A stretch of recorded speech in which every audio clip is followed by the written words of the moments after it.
മൗലവി ഇവിടുന്ന് പറയാണ്, ഞങ്ങളെ നാട്ടിലൊരു അളിയാക്കണ്ടായിരിക്കും. അളിയാക്ക എന്ത് ചെയ്യും? പന്തളിച്ചാൻ ഇറങ്ങും. പന്തുമത്തോടെ അല്ല. എന്നാലും അളിയാക്ക കളിയൊക്കെ കഴിഞ്ഞിട്ട് ചായപ്പീടി കയറിയിട്ട് പറയും, അളിയാക്ക നല്ല കളി എനിട്ടോ. അപ്പോ ചായപ്പീടിയക്കാരൻ ചോദിച്ചു, ആരാളിയാ പറഞ്ഞത് ചോദിച്ചു. അത് അളിയാക്ക തന്നെ പറഞ്ഞതാണ് എന്ന മാതിരിയാണ് ബാലുശ്ശേരിന്റെ കുറച്ച് ഡയലോഗ്. മൂപ്പര് പറയണേ, ഈ പ്രദേശത്തെ ഇങ്ങനത്തെ ഒരു വർത്താനം പറയാൻ പറ്റിയ ചരക്ക് ഞാനല്ലാതെ വേറെ ആരും ഇല്ലട്ടോ. അതൊന്ന് കേട്ടോളൂ. ഈ ജാതി പോയത്തത്തിനെയാണ് ഈ കൃത്യത വ്യക്തത എന്നൊക്കെ പറയുന്നത്. ഇന്നത്തെ പോലെ ക്ലാരിറ്റി വരുത്തുന്ന ഒരു പ്രസംഗം നിങ്ങളുടെ ലൈഫിൽ നിങ്ങൾ കേട്ടിട്ടില്ല. ഇത് ബാപ്പാന്റെ മുടിയോലിയാന്ന് പ്രസംഗിച്ചില്ലേ, അന്നും ഈ ഡയലോഗൊക്കെ കാച്ചിയേക്കും. പിന്നെ അത് തിരുത്തിയില്ലേ, അപ്പോഴും ഈ ഡയലോഗൊക്കെ കാച്ചിയേക്കും. ഇത് രണ്ടിനും കസാല അട്ടിച്ചു പോയ ഒരു മുജാഹിദിന്റെ അവസ്ഥ ആലോചിച്ച് നോക്കി നിങ്ങൾ.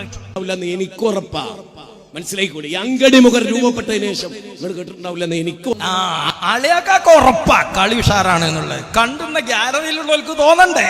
അത്ര കൃത്യമാണ്. മൂപ്പര നരമ്പാണ് PVC പൈപ്പ് പോലെ ആയ കളിയാണ് ഉഷാറാവും. അത്ര ക്ലാരിറ്റി ഉള്ള കാര്യമായി പറയുന്നത്. ആർക്കാ ക്ലാരിറ്റി? അളിയാക്കാക്ക് തന്നെയാണ് കളി ഉഷാറാന്നുള്ള അഭിപ്രായം. ഇനി അവിടം കൊണ്ട് തീരൂല. മൂപ്പര് പറയുന്നുണ്ട്, നിന്റെ ബാപ്പ ദ്വാരന്നിട്ടാണ് ഞാൻ ഇങ്ങനത്തെ കളിക്കാരനായത്. അല്ല മൗലവി, ഇങ്ങക്ക് കിട്ടണമെങ്കിൽ നിങ്ങൾ ദ്വാരക്കണ്ടേ?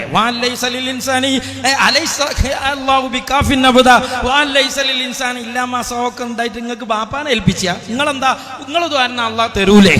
നിങ്ങളല്ലേ ദ്വാരക്കണ്ടേ? പറയട്ടെ മൂപ്പര്.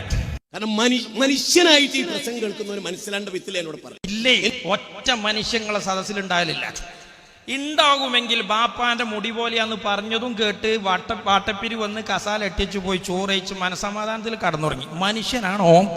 5 കൊല്ലം കഴിഞ്ഞ് ബാപ്പാന്റെ മുടിക്ക് ബർക്കത്തുണ്ട്, ഞാനത് നിഷേധിച്ചിട്ടില്ല എന്നും കൂടി പറഞ്ഞപ്പോ അതിനും ബക്കറ്റിരിവ് കൊടുത്ത് കസാല എട്ടിച്ച് ചോറയിച്ച് മനസമാധാനത്തിൽ കടന്നവനെ മനുഷ്യൻ എന്ന് പറയാൻ പറ്റുമോ? ഇനി ഇന്നേക്കാൾ മനസ്സിലാക്കി തരാൻ വേറൊരുത്തം വരില്ല. അണ്ടങ്ങൾ അളിയാക്കോ സാറാ സംഭവ. ഏത് പണ്ഡിതനെ കൊണ്ടുപോകും? അതാണ്. ഈ ഫൈസലിനെയും പറ്റൂല, അതുപോലെ തന്നെ TK അഷ്റഫിനെയും പറ്റൂല, ഹുസൈൻ സലഫിനും ഓരോ ചുക്കിനും കൊള്ളൂല. ഇത് മുതല് വേറെയല്ലേ? ഇതെന്താ സംഭവം എന്നറിയങ്ങള്? സംഗതി ജിന്നു മുജാഹിദുകൾ ഇപ്പൊ എന്ത് ചെയ്തിക്കണ്? പള്ളിനെക്കാളും വലിയ മീറാബാഗനുണ്ട് ബാലുശ്ശേരി എന്ന് തോന്നി തുടങ്ങിയിരിക്കണേ. അപ്പൊ ഇങ്ങനെ സംഗതി ഒരു വേസ്റ്റിക്ക് ഇങ്ങനെ തള്ളുന്നുണ്ട്. അപ്പൊ മൂപ്പര് എന്ത് ചെയ്യാണ്? ഓൽക്ക് കൊടുക്കണ മറുപടി, ഇത് അമ്മക്കല്ലോ, ഇത് ഹുസൈൻ സലഫിക്കുള്ള കൊട്ടാണ്, അതുപോലെ ഇത് ഫൈസലുള്ള കൊട്ട. മൂപ്പരൊന്നും പറഞ്ഞാൽ അത് എവിടേക്കും എത്തൂല. ഇതൊക്കെ ഞാനാണ് പറയണം എന്നാണ് പറയുന്നത്. പ്രാർത്ഥനയുടെ റിസൾട്ട് അത് ഒന്നെങ്കിൽ അടിയുണ്ടാവും. ഈ പറഞ്ഞത് ശരിയാ. ഒരു നാട് കുട്ടിച്ചോറാക്കാനും നായ്ക്കോലാക്കാനും ഇതുപോലെ ഫിറ്റായ ഒരു സാധനം വേറല്ല.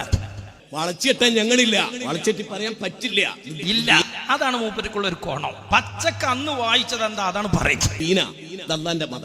അള്ളാന്റെ മതത്തിൽ റസൂലുള്ളാഹിക്ക് ഒരുക്ക ബർക്കത്തില്ലാതെ ഒരുക്ക ബർക്കത്ത് ഉണ്ടാവും ചെയ്യണമെങ്കിൽ നിന്റെ വീട്ടിൽ ജിബ്രീൽ വരണ്ടേ? അല്ലാതെ എങ്ങനെ അത് 2 കൊല്ലം ഉണ്ടാകുക? ഇനിയോ മൂപ്പര് ബാപ്പാന്റെ ദുആ ബാക്കി പറയുന്നുണ്ട്. എന്താണ് നിങ്ങൾക്കിടയിലെ ജിന്ന് വിഷയം? 1 മിനിറ്റ് മതി എനിക്ക്.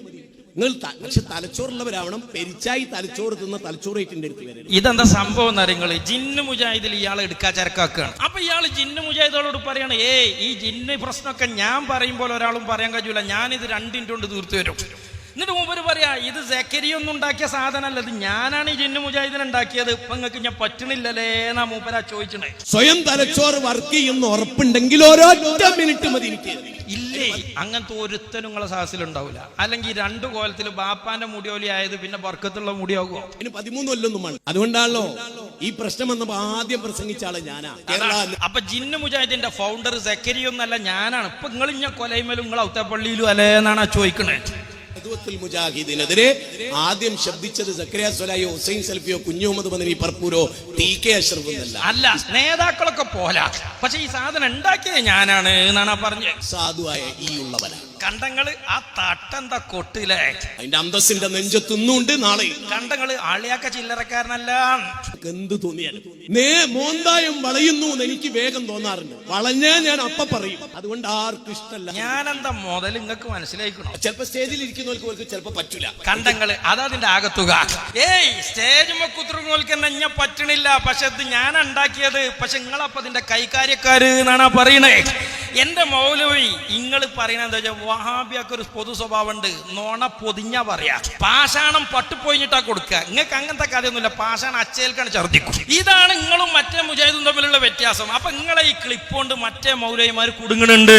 അതുകൊണ്ടാണ് നിങ്ങളെങ്ങനെ സൈഡാക്കുന്നത്. അതുകൊണ്ട് നിങ്ങളെ തൊള്ള പഠിച്ച് വൃത്തിയാക്കാന്നല്ലാതെ നിങ്ങൾ ജിന്നുണ്ടാക്കിയതാണെന്നൊന്നും പറഞ്ഞിട്ട് കാര്യമില്ല.